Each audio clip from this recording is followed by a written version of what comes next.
창세기 11장 1절에서 9절 말씀입니다.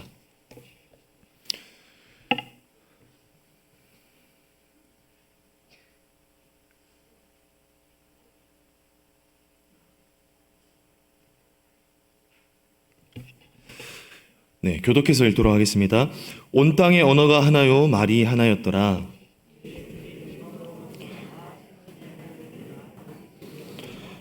서로 말하되 자 벽돌을 만들어 견고히 굽자 하고 이에 벽돌로 돌을 대신하며 역청으로 진흙을 대신하고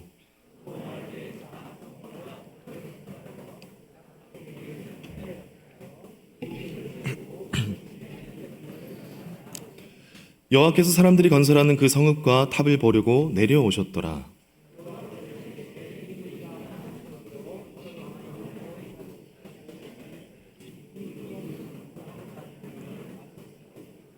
자, 우리가 내려가서 거기서 그들의 언어를 혼잡하게 하여 그들이 서로 알아듣지 못하게 하자 하시고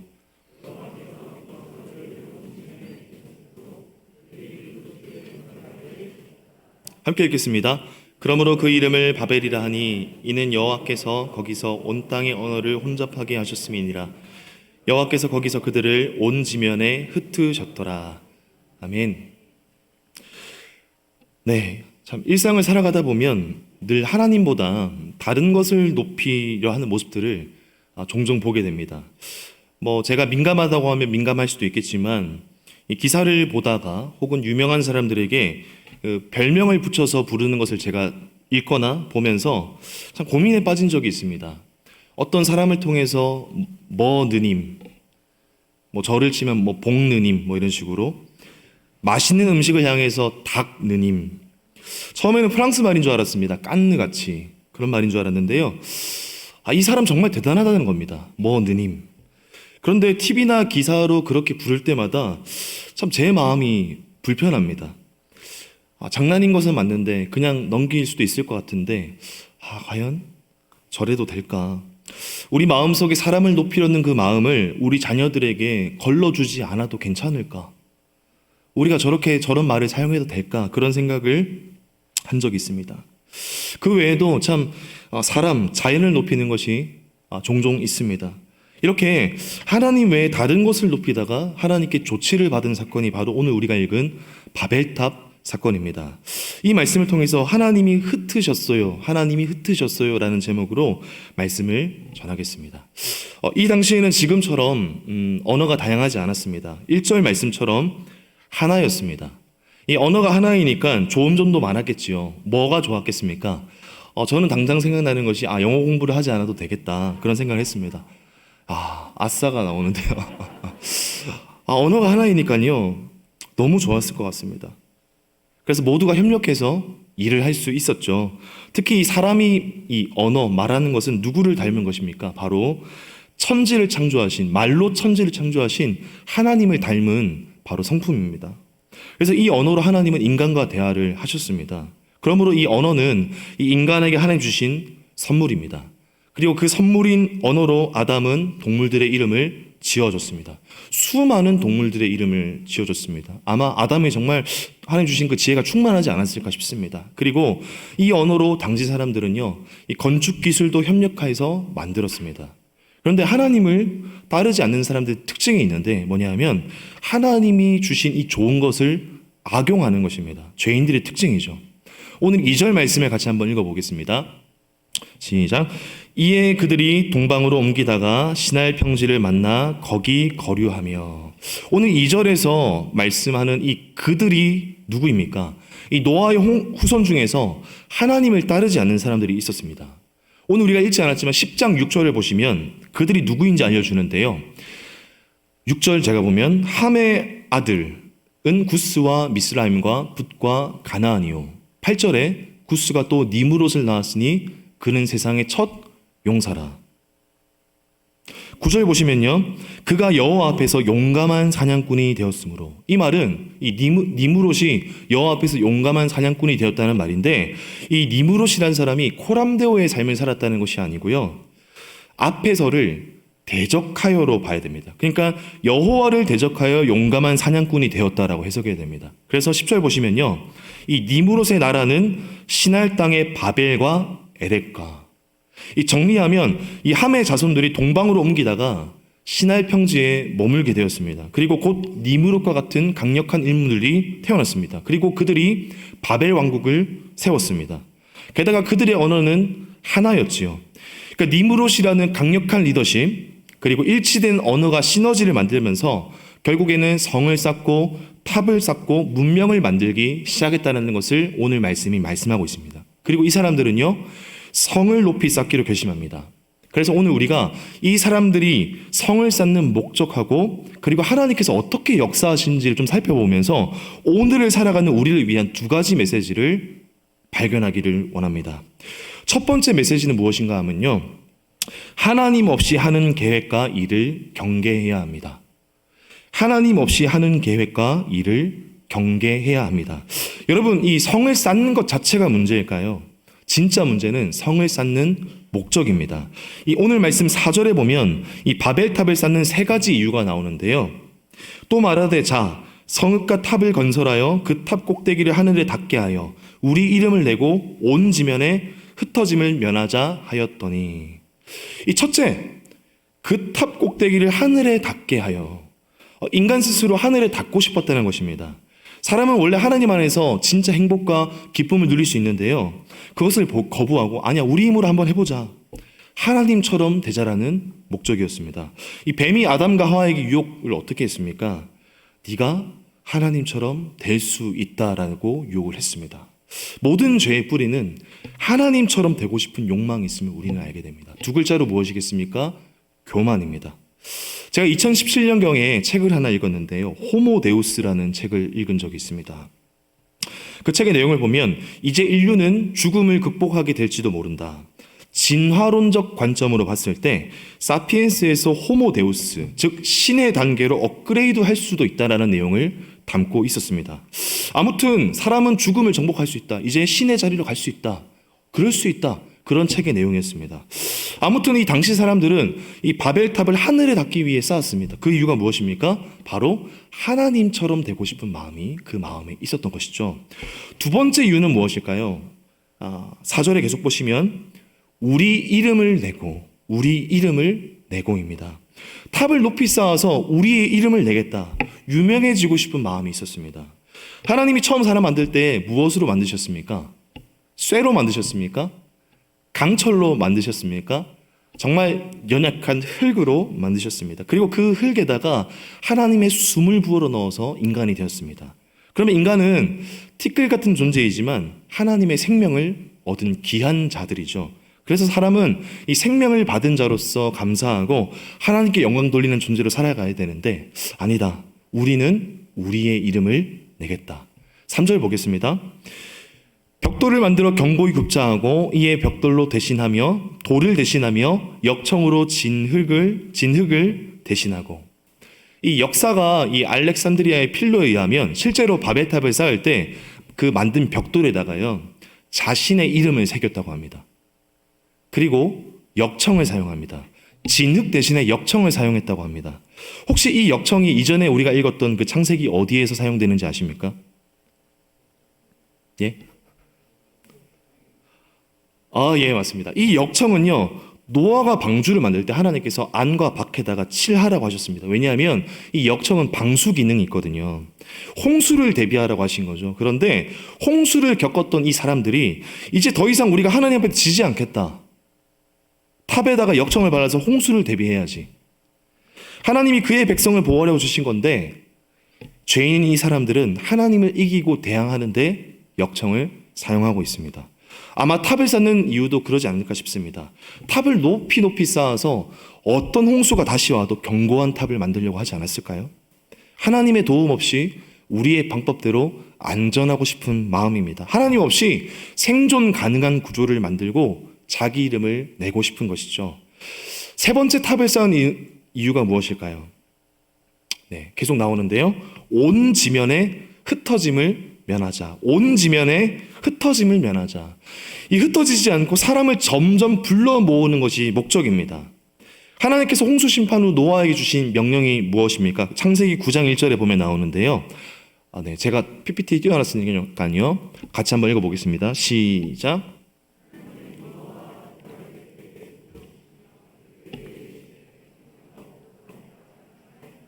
아멘. 하나님의 기대는 하나님을 아는 백성이 땅에 충만해지기를 원하시는 겁니다. 그런데 사람들은 그 탑을 하늘 높이 쌓고 아니다. 우리는 흩어짐을 면하자. 우리의 이름을 내고 사람의 강력한 리더십으로 붙어 살겠다. 이렇게 얘기했습니다. 어떻습니까? 하나된 언어와 강한 권력, 높은 기술로 탑을 쌓았습니다. 게다가 사람들이 많이 모이니까 얼마나 강했겠습니까? 이렇게 하나님을 믿지 않는 사람들이 하나님께 대항해서 탑을 쌓기 시작했습니다. 탑을 쌓는 게 문제가 아닙니다. 어떤 목적이었느냐가 중요한데 하나님을 대적하기 위해서 탑을 쌓았습니다. 하나님을 위한 목적과 계획이 아니라 자신을 높이기 위해서이죠. 그런 점에서 말씀 앞에서 사역자로 선 저 스스로도 참 돌아보게 됩니다. 내가 사역하는 목적은 무엇인가? 하나님을 높이려고 시작했지만 나 스스로 높이려는 목적이 나한테 있지 않은가? 하나님을 경배하는 나를 높이려는 모습이 나에게 있지 않은가? 하나님이 주신 은사를 나를 위해서 쓰고 있는 모습이 나한테 있지 않은가? 혹은 교회를 높이는 모습이 있을 수도 있습니다. 교회 그 자체를 높이려는 모습이 있지 않은가? 혹은 큰 행사와 사람들이 많이 모이면 하나님이 좋아하실 거예요. 그런데 하나님은 그렇게 말씀하신 적이 없으십니다. 교회가 커지면 하나님이 좋아하신다는 말은 세상의 원리가 가르친 것일 수 있습니다. 반면에 작은 모습으로 있는 게 더 좋다고 말하는 것도 같은 의미라고 저는 봅니다. 모이는데 하나님의 뜻에 순종하지 않고 그저 모이는 사람들이 좋아서 모이기 시작한다면 사이즈가 크든 작든 바벨탑을 만들 수 있습니다. 교회의 크고 작음이 중요한 것이 아니고 진정 교회가 되기를 원하시는 줄 믿습니다. 그런 점에서 저는 높아지거나 낮아지는 것이 아니고 진정 성도가 되기를 원합니다. 진정 성도가 되기를 원하는 오늘 이 저녁 되었으면 좋겠습니다. 이렇게 열심히 지은 탑은 그림을 한번 넘겨주시면요, 이렇게 생겼을 가능성이 높습니다. 지구라트입니다. 이 고대의 사람들이 자기를 위해 만든 신에게 제사를 드릴 때 사용했던 신전이었습니다. 아마 그 당시 최고의 기술로 인간이 할 수 있는 나름 최선을 다해서 지었을 겁니다. 그래서 이 사람들이 생각했을 때, 이 정도면 높구나. 하나님 앞에 닿을 수 있겠구나라고 생각했습니다. 그런데 이 바벨탑은 하나님께 닿기는커녕 너무나 하나님 앞에서는 작았습니다. 얼마나 작았을까요? 오늘 5절 말씀을 같이 한번 읽어봤으면 좋겠는데요. 5절 말씀입니다. 시작. 여호와께서 사람들이 건설하는 그 성읍과 탑을 보려고 내려오셨더라.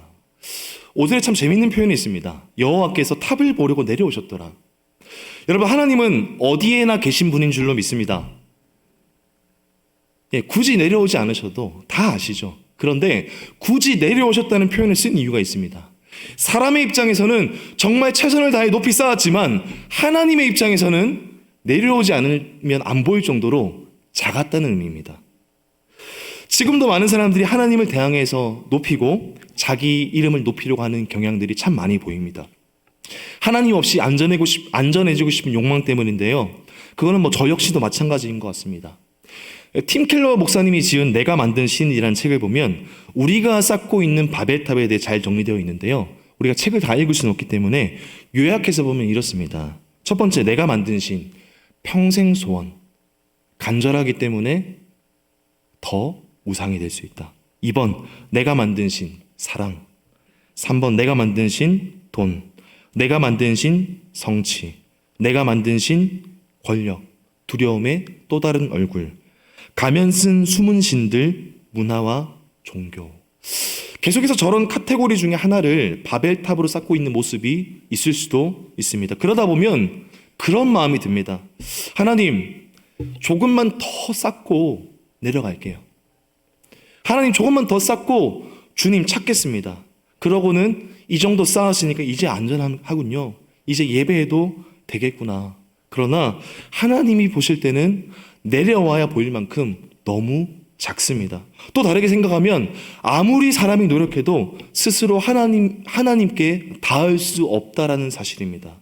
그런 저 같은 사람을 불쌍히 여기시는 그 하나님은 어떤 분이십니까? 나의 우상을 계속해서 높이 쌓으려고 하는 그 사람을 불쌍히 여기시는 하나님은 어떤 분이십니까? 오늘 말씀 보니까 내려오시는 분이십니다. 사람은 계속 멀리 있는 신을 찾으면서 높이 쌓으려고 합니다. 빌고 또 빕니다. 갓신 내림받은 사람을 찾아갑니다. 나의 기도를 쌓아서 높이 있는 가상의 신과 더 가까워지기를 원합니다. 공덕을 쌓으라고 말합니다. 그런데 우리가 믿는 하나님은 어떤 분이십니까? 찾아오시는 분인 줄로 믿습니다. 말씀이신 분이 사람의 몸으로 내려오시는 분인 줄 믿습니다. 그래서 주님은요, 우리의 신음소리조차 들으실 수 있는 분이십니다. 출애굽기 6장 5절에 보면 이런 말씀이 있습니다. 이제 애굽 사람이 종으로 삼은 이스라엘 자손의 신음소리를 내가 듣고 나의 언약을 기억하노라. 아멘. 우리가 기도하다 보면 너무 힘들어서 기도 못할 때가 있습니다. 그렇지 않습니까? 끙끙. 내가 기도는 해야 되겠는데 기도하는 것조차 어려울 때가 있습니다. 너무 아픔이 심할 때 그렇습니다. 그러나 주님은 어떤 분이십니까? 높은 곳에 계시지 않고 나와 함께 하셔서 신음소리조차 우리가 억울해서 차마 소리내지 못해도 그것을 들으시고 기억하시고 응답하시는 분인 줄로 믿습니다. 그래서 요한복음 6장 50절 51절 보시면 이렇게 예수님이 자신을 소개하십니다.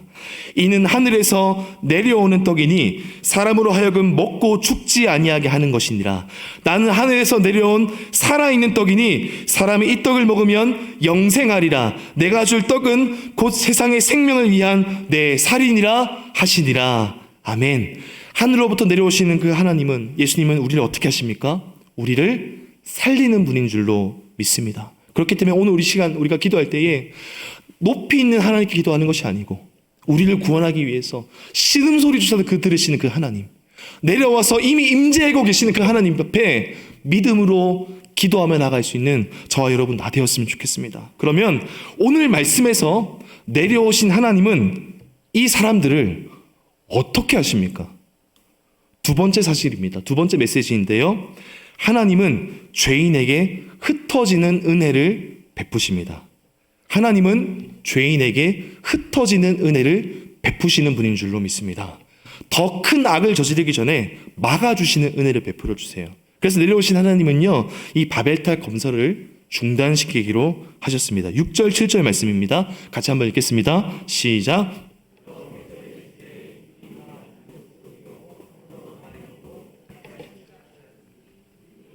그 하고자 하는 일을 막을 수 없으리로다. 자, 우리가 내려가서 거기서 그들의 언어를 혼접하게 하여, 아멘. 언어를 혼접하게 하십니다. 높은 탑을 쌓다가 공사가 중단되었습니다. 벽돌 나르다가 갑자기 언어가 달라졌을 겁니다. 막 벽돌 나르다가 갑자기 봉주를 하고 그랬겠죠. 네, 막 소통이 안 됩니다. 하나님께서 은혜를 베풀어 주신 것이죠. 뭉쳐서 죄 짓는 것을 막아주신 줄로 믿습니다. 뭉쳐서요, 여러분 다 죄를 지으면 어떻게 됩니까? 또 노아의 시대의 일을 반복하지 않기 위해서 막아주셨습니다. 그래서 8절입니다. 8절. 여호와께서 거기서 그들을 온 지면에 흩으셨으므로 그들이 그 도시를 건설하기를 그쳤더라. 아멘. 자연스럽게 흩어지게 되었습니다. 흩어져서 바벨 건설을 실패하게 하셨습니다. 멸망의 길로 더 가기 전에 흩으셔서 건져주셨음을 우리는 말씀을 통해 알게 됩니다. 이런 말이 있습니다. 인생은 성공이 아니라 승리다. 인생은 성공이 아니라 승리다. 무슨 말인가 살펴보면요, 성경에서 우리 하나님께서 말씀하시는 승리는 성공이 아니란 말씀입니다. 실패해도 승리할 수 있습니다. 실패해도 하나님의 뜻일 수 있습니다. 예수님은 제자들에게 배신당하고 십자가에 못 박혀 죽으셨습니다. 아벨은요, 믿음으로 예배드리다가 죽었습니다. 그러나 부활의 능력을 얻었습니다. 교회 일을 하다가도요, 실패할 수 있습니다. 길이 막힐 수 있습니다. 그러나 하나님이 길을 막으시면 그것도 복인 줄 믿습니다. 바벨탑 역시도 실패해서 승리했습니다. 왜 그렇습니까? 하나님이 원하시는 것은 대적하는 것이 아니라 순종이기 때문입니다. 그런 점에서 하나님 앞에서의 기준은 성공이냐 실패냐가 아니라 순종인 줄 믿습니다. 그래서 하나님은 때로는 우리를 흩으셔서 그 뜻에 순종하게 하십니다. 때로는 우리를 흩으셔서 그 뜻에 순종하게 하십니다. 무엇을 순종하기 원하십니까? 창세기 9장 1절 말씀을 다시 한번 읽어보도록 하겠습니다. 시작. 하나님이 노아와 그 아들들에게 복을 주시며 그들에게 이르시되 생육하고 번성하여 땅에 충만하라. 아멘. 이 땅에 충만하라는 말씀을 안 듣고 뭉치려 하니까 흩으셔서 땅에 충만하게 하세요. 바벨탑을 쌓아서 하나 되고 싶어하는 그 마음들을 다 쪼개십니다. 그래서 민족과 나라를 만드십니다. 그리고 어떻게 생육하고 번성하여 땅에 충만하게 하십니까? 무엇을 통해서 하십니까? 내 힘과 능력으로 하십니까? 내 이름과 기술로 하십니까? 그것이 아니고 에베소서 1장 8절에서 10절 말씀인데요. 제가 한번 읽도록 하겠습니다. 이는 그가 모든 지혜와 총명을 우리에게 넘치게 하사 그 뜻의 비밀을 우리에게 알리신 것이요 그의 기뻐하심을 따라 그리스도 안에서 때가 찬 경륜을 위하여 예정하신 것이니 하늘에 있는 것이나 땅에 있는 것이 다 그리스도 안에서 통일되게 하려 하심이라. 아멘. 무슨 말입니까? 하늘에 있는 것과 땅에 있는 것이 예수님 안에서 통일되는 것, 바로 교회를 통해 땅에 충만하기를 원하시는 분인 줄로 믿습니다. 이 교회를 통해서, 우리 교회를 통해서, 우리의 가정의 예배를 통해서 땅에 충만하라고 우리에게 말씀하고 계십니다. 그런 점에서 이 바벨탑에 대한 하나님의 대안이 무엇입니까? 믿음으로 하나 된 우리 교회와 우리의 가정인 줄로 믿습니다. 교회는 자기의 이름을 내려고 하지 않고 하나님의 이름을 내는 공동체로 부름받았습니다. 하나님은 바벨탑을 쌓기 원하는 것이 아니고 하나님의 이름을 내는 교회와 가정을 세우시는 줄로 믿습니다. 그리고 그 교회와 가정을 사용하기 원하십니다. 그러면 이 교회와 가정이 어떤 언어를 사용하기 원하실까요? 무엇으로 충만해지기를 원하시겠습니까? 스바냐 3장에 보면 3장 9절에 보면 이런 말씀이 있습니다. 제가 한번 읽겠습니다. 그때에 내가 여러 백성의 입술을 깨끗하게 하여 그들이 다 여호와 이름을 부르며 한 가지로 나를 섬기게 하리니. 그때에 무슨 말이냐면요, 마지막 때에 모든 지역에 흩어진 민족과 나라들이 다른 언어와 문화를 가졌지만 하나님을 경배하고 찬양하게 될 것이라고 예언하는 말씀입니다. 죄를 막기 위해서 흩으신 그 언어를 깨끗하게 하셔서, 말씀도 띄워주시면 좋겠습니다. 깨끗하게 하셔서 예배하게 할 것이라고 말씀하십니다. 그리고 주님 오시는 그 마지막 날에 전 세계에 흩어진 그 열방과 민족들이 모여서 예배하게 될 것이라는 비전을 선포하고 계십니다. 그리고 실제로 사도행전 2장에서 성도들이 기도할 때 수많은 민족과 백성과 사람들이 모였는데 성령이 부어졌습니다. 그리고 어떤 일이 일어났습니까? 그들이 서로 다른 언어를 이해하고 예수님의 일을 찬양하기 시작했습니다. 오래전 바벨탑에서 죄로 인해서 갈라진 언어가 하나가 되는 일이 성령의 은혜로 일어났습니다. 그러면 그때 하나 된 언어로 무슨 말을 했을까요? 이것이 우리에게 주시는 도전인 줄 믿습니다. 사도행전 2장 10절에 보면 이렇게 되어 있는데요.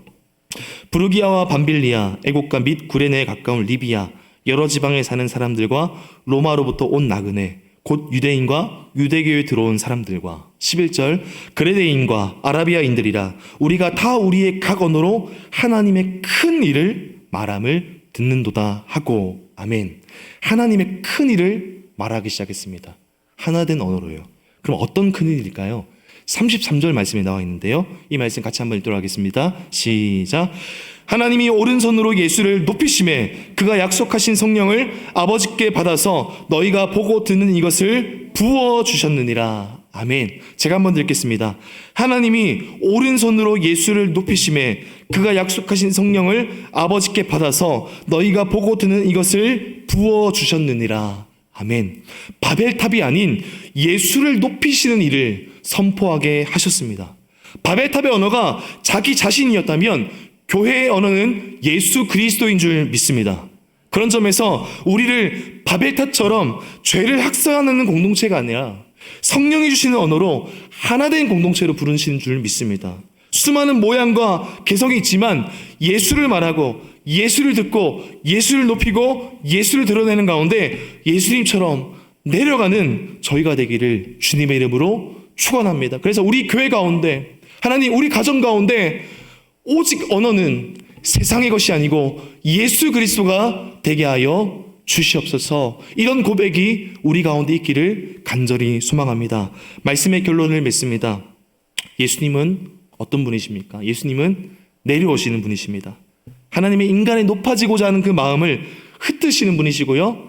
성령으로 하나 되게 하시는 분인 줄로 믿습니다. 그리고 불안함으로 나의 탑을 쌓는 것이 아닌 하나님을 의지하기 원하십니다. 이 말씀을 통해서 우리가 오늘 스스로를 돌아보는 귀한 시간 되었으면 좋겠습니다. 하나님, 나의 교회, 나의 가정 공동체는 하나님 주신 그 목적대로 나아가고 있습니까? 하나님, 우리 가정의, 우리 교회의 언어는 예수 그리스도입니까? 하나님 주신 그 영광, 하나님이 주신 그 은혜를 하나님의 영광을 위해서 사용하고 있습니까? 하나님, 내 이름을 내기 위해서 나아가고 있는 그 은사들이 있습니까? 하나님, 이 시간 내려놓게 하여 주시고 막으시는 그 하나님의 은혜를 의지하여 나아갈 수 있는 저와 우리 모든 교회와 가정이 되게 하여 주시옵소서.